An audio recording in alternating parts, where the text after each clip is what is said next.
Welcome back to Devil's Diary TV. Let the story begin. Hi, my name is Izzy. You won't believe my Airbnb nightmare story of the supernatural. Picture this: a cozy, picturesque cottage veiled in a winter wonderland. Fresh mounds of snow blanket the ground, envelope the trees, and coat the rooftops, painting a stunning tableau of white. The air is crisp, thick with the invigorating scent of pine emanating from the surrounding evergreen forest. A charming wreath, bursting with the colors of the season, adorns the rustic front door, hinting at the holiday delight that awaits within. This, dear listeners, was the enchanting vision of my Christmas Airbnb getaway, a dreamlike retreat seemingly plucked right from the pages of a Brothers Grimm fairy tale. As I approached the cottage, the crunch of fresh snow under my boots amplified the sense of tranquility that the landscape exuded. Taking a moment, I marveled at the spectacle, allowing the serene ambiance to wash over me before I stepped inside. Upon crossing the threshold, I was greeted by an atmosphere that was as warm as it was welcoming. The crackling fireplace, with its mesmerizing dance of flames and embers, added an extra layer of coziness to the quaint Airbnb living room. Its rustic charm was further amplified by the glow of the fairy lights, twinkling like a constellation of stars, and the Christmas tree, adorned with sparkling ornaments, standing proudly as a testament to the holiday cheer. The scent of cinnamon and fresh pine filled the room, infusing the air with an intoxicating aroma that immediately made me feel at home. The soft glow of fairy lights, strung haphazardly around the room, cast dancing shadows on the walls, creating a mesmerizing light show that added to the fantastical atmosphere. Following the aroma of warm spices, I found myself in the kitchen. The room was filled with rustic charm, from the wooden countertops to the copper pots hanging from hooks on the wall. It beckoned me with the promise of steaming cups of hot cocoa and trays of homemade cookies, still warm from the oven.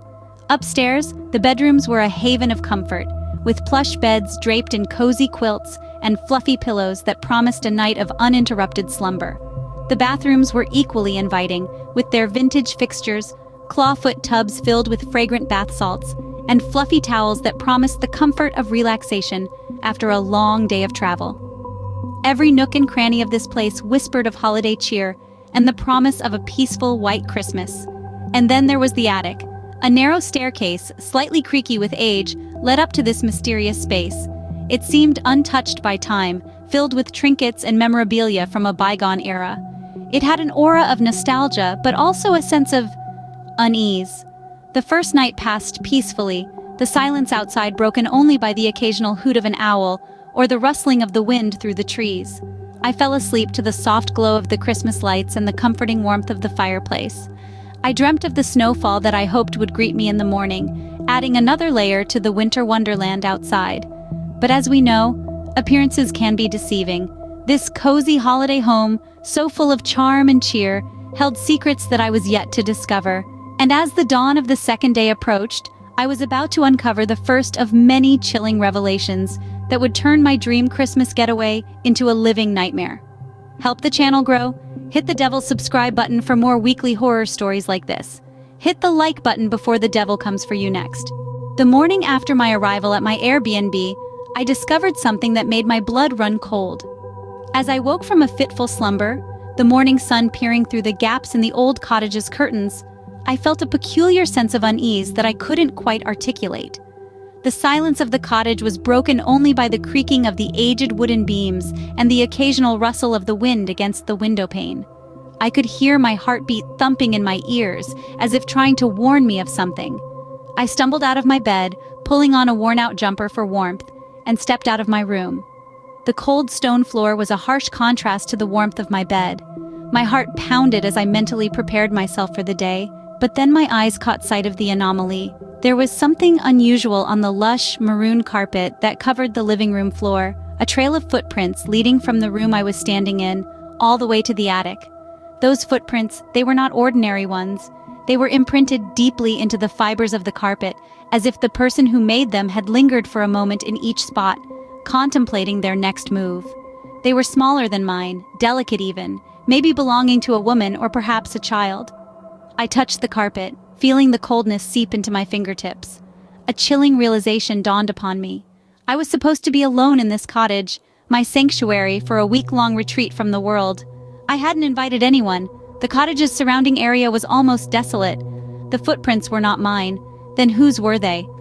My heart pounded like a drum in my chest, echoing the fear that had taken hold of me. And yet, despite the fear that held me hostage, felt an irresistible pull towards the footprints. I decided to follow the trail. My footfalls were heavy and echoing as I ascended the creaky wooden staircase to the attic, the temperature dropping with every step I took. The cold seeped through my jumper, making me shiver.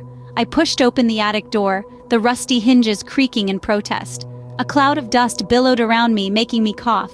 It was as if this room had been untouched for years, forgotten by time itself. The air was filled with a stale, musty smell, evidence of long years of disuse. The attic was filled with relics of the past, age-old family photos strewn about, old-fashioned clothes piled in forgotten corners, and personal belongings that seemed to hold memories of someone's past life. Among these relics, I noticed a name cropping up again and again. Emily. The name seemed to echo in the silent room, chilling me to the bone. As I scanned the room, I noticed a portrait of a girl, perhaps in her early 20s. Her name was etched on the bottom corner, Emily. She had a soft, melancholic look in her eyes, her smile a mere curve of lips that did not reach her eyes. Was she the one who left these footprints? But who was Emily? Why were her belongings still here, untouched and covered in a thick layer of dust? Then it dawned upon me, the unsettling truth. I wasn't as alone as I thought I was. I was sharing this eerie cottage with a presence from the past, an unseen tenant who seemed to refuse to leave. The realization was chilling. A ghostly tenant, Emily perhaps, who still considered this place home. Determined to uncover the truth, I delved into the local history of the cottage.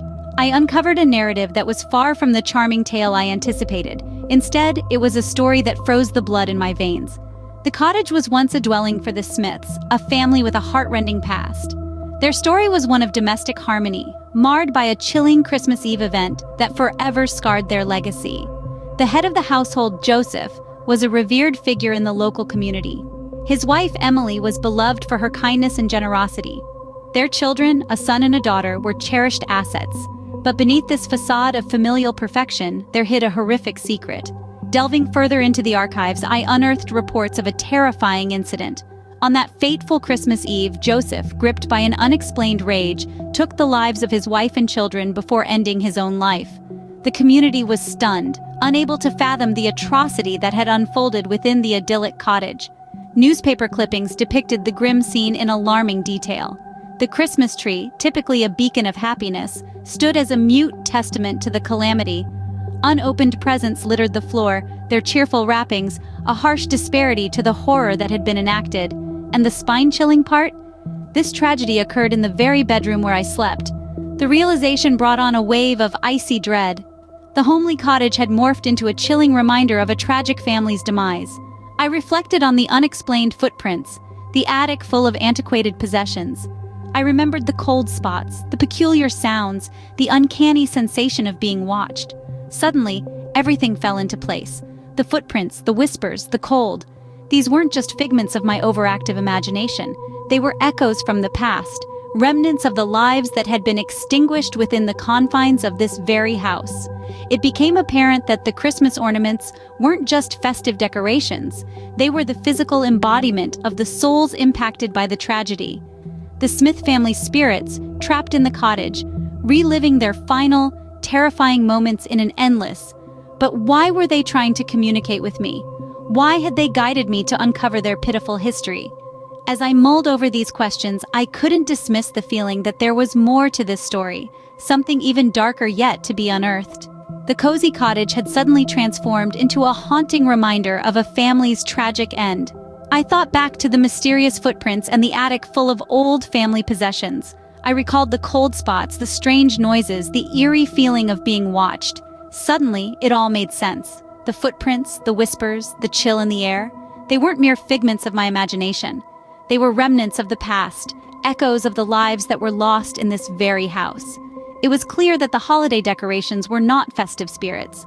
They were manifestations of the lingering souls affected by the tragedy. The souls of the Smith family trapped in the cottage, reliving their final moments over and over again. But why were they reaching out to me? Why did they lead me to discover their tragic history? As I pondered these questions, I couldn't shake off the feeling that there was more to this story, something even more sinister that was yet to be revealed. The cottage, it seemed, had more secrets to uncover. As the days passed, the charming retreat shifted into a disquieting maze of mystery. Whispers wound their way through the walls, lingering in the quiet of the night. Strange symbols, akin to an ancient code, began to materialize around the house. Each sign was more bewildering than the last, hinting at danger. The fear within me started to simmer, threatening to boil over. The whispers escalated, the symbols multiplied. A presence, an unseen entity, amplified with every passing hour. The house was alive, observant, and patient. Then, one night, everything altered. I woke to a chilling touch and an overwhelming sense of unease. There, in the dim glow, stood a shadowy figure. It was tall and willowy, a specter that seemed to swallow the light. It moved towards me like a phantom creeping in the darkness. Before I could react, it had ensnared me. It hoisted me up, my feet suspended in midair. A shriek ruptured from my throat, rebounding off the walls. The gust of cold air swept past me, the floor beneath disappearing. I was being abducted by a ghost in the sanctuary I had sought. I was in the clutches of a spirit, a casualty of its troubled history. The ghost reveled in my terror, my cries amplifying its power. I wrestled, kicked, fought with all my strength. Just when I thought I was doomed, something miraculous occurred. The spirit drew me back into the house, releasing its frosty hold. Fear gave way to survival. I picked myself up and sprinted. I dashed through the echoing halls, the whispers now a deafening cacophony. I didn't retrieve my possessions, didn't hesitate to glance back. All I recognized was the urging need to flee, to distance myself from that haunted retreat. The night air was biting, but I barely felt it. My heart thundered in my chest, my breath rough as I staggered through the snow. The cottage, with its secrets and its specter, shrank in the distance. As I fled, I knew one thing. I was never going back. I sprinted with all my might, never pausing to look back. The chilling encounter with the shadowy figure, the whispers, the symbols, and the abduction, they were all in my past now. The memory of that haunted Airbnb holiday home lingered, a grim reminder of the time my cozy Christmas escape transformed into a terror-filled nightmare. For more horror stories from the Devil's Diary TV, click here to watch now. Like, comment, and subscribe before it's too late for you too.